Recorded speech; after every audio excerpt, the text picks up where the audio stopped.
The gloves are coming off between the states and the federal government on who has the right to collect the consumption tax, otherwise known as V.A.T, and how the collections should be shared. With Lagos State coming after Rivers in enacting its own V.A.T law, the battle is set to get a whole lot bigger.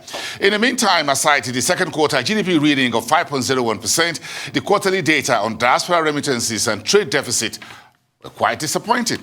Bringing some perspectives into these headlines for us on the show tonight is Professor Kenneth Ife. He's a development economist and he joins me now from our Abuja studios. Good evening to you, Prof. The V.A.T story is the big elephant in the room, the very hot water. So let's leave that very quickly for later. Let's talk about the trade deficit, which continues to widen with our imports beating exports. Do you have any new idea? Has there any new thinking out there on how we can rebalance this trade imbalance?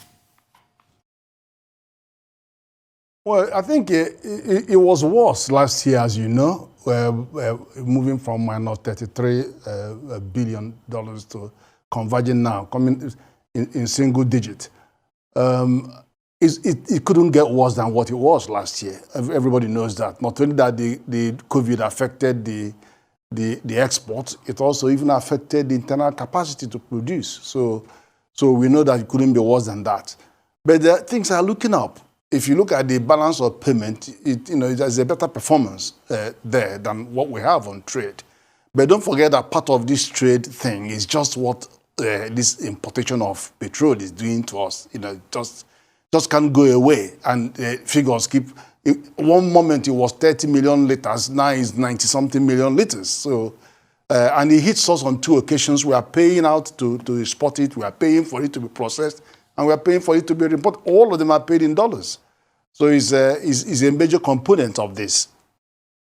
You said things are getting better, but again, how do we ramp up on exports while we try to tame our appetite for imported petrol products?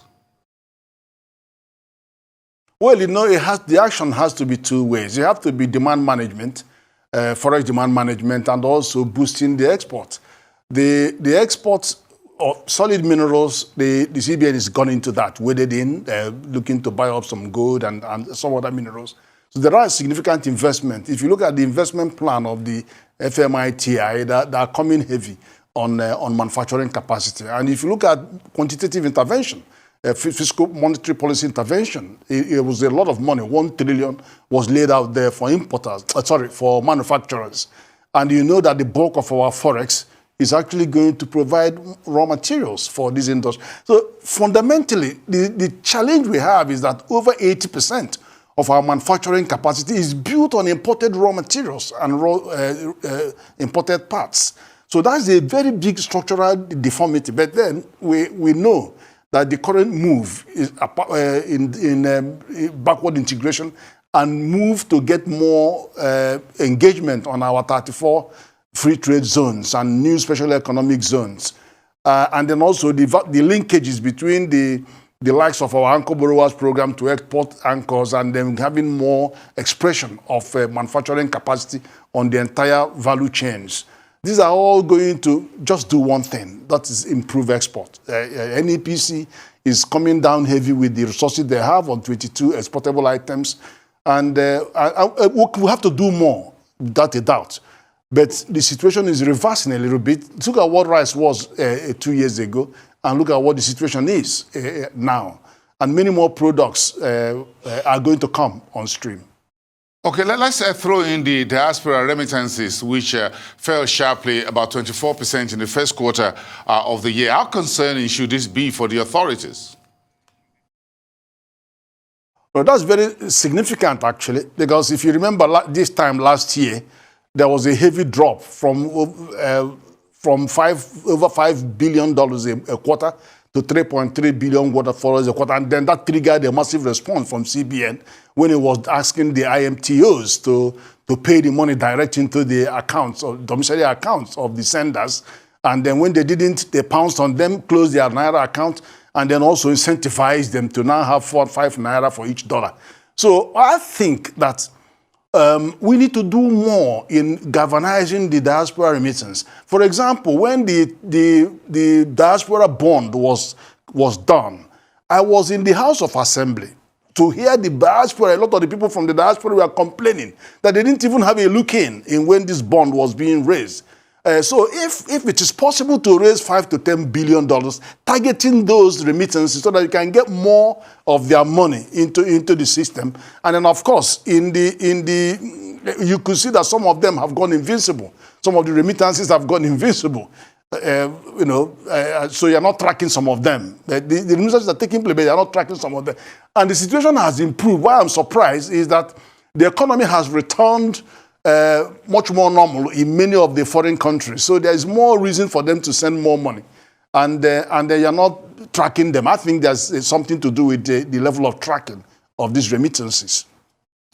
Okay, let's talk about the wider implications. What does it really mean for you as a development economist looking at the face-off between Rivers State and the FIRS, the Federal Inland Revenue Service, on V.A.T. collection and sharing? Today, Lagos State House of Assembly passed its own bill within a couple of days to also looking to be in charge of the V.A.T. What does it really reveal about the fundamental structural economic issues we have in the country?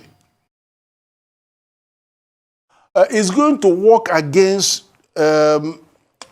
free trade in the country, because Nigeria is a single customs territory. And when we begin to behave as if we are now going to be 36 countries in one country, by virtue of the challenge is going to pose, because don't forget that there is input V.A.T. and there is output V.A.T. If products are made in Lagos, and then they charge the input. First of all, you begin from V.A.T. collected by customs. How is that going to be appropriated? Then you come to the manufacturer that pays input V.A.T. And then when he was going to charge for output V.A.T., by virtue of the product going to Kanu or going to Port Harcourt or wherever else, then the Rivers State is going to be collecting the output V.A.T., whether the input V.A.T. was done in Lagos. So, how are they going to manage that situation? And then, of course, I think that what the fundamental challenge is not really who collects the money, but how the money is going to be appropriated and shared. So if there is a better dialogue on, in the end of the day, they have to collect it to a pool. Whoever collects this money sends it into a pool. And then there is a better understanding and dialogue about how they're going to share it. I think that is how we can keep it sensible, because otherwise it's just going to inhibit trade in a very big way, and it's going to affect input costs for many of the manufacturers who are going to be paying the input V.A.T. and they're not in a position to recoup that in their own territory. Are they going to have 34 factories working in 36 factories in 36 states?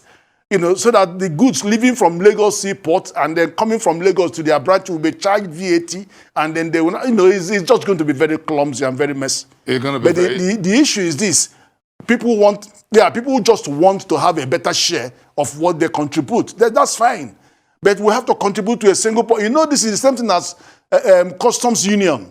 Like ECOWAS has implemented common external tariff. What is remaining is customs union, where all the territories, like in European Union, all the territories collect tax in their countries. They all come into a pool, and there is a formula for sharing those.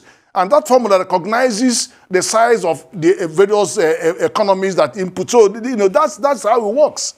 And I think that should be the same case in V.A.T. And some states are just going to suffer because they wouldn't have either the V.A.T. input or out. They'll have nothing. So you think the conversation should be more around the sharing formula of the V.A.T. collected by the FIRS as we presently have it? Absolutely. But don't forget again that this is a constitutional matter. So the Supreme Court will have the last say. So if a high court has given judgment, it still has to go through appeal, and eventually it will be settled by the Supreme Court. But I think in the meantime, I don't really want to see this go on as it's either you or me. I think the federal government should get these guys together and they understand the principle that we have to, whoever collects this money is okay, but it got to go into a single pot. And then let us dialogue a bit more on how we share that. It may be a two-tier method or three-tier method. Thank you so much. You know, where you look at the level of collection. Thank you so much, Professor Kenneth Ife, development economist. Thank you very much. Have a great evening.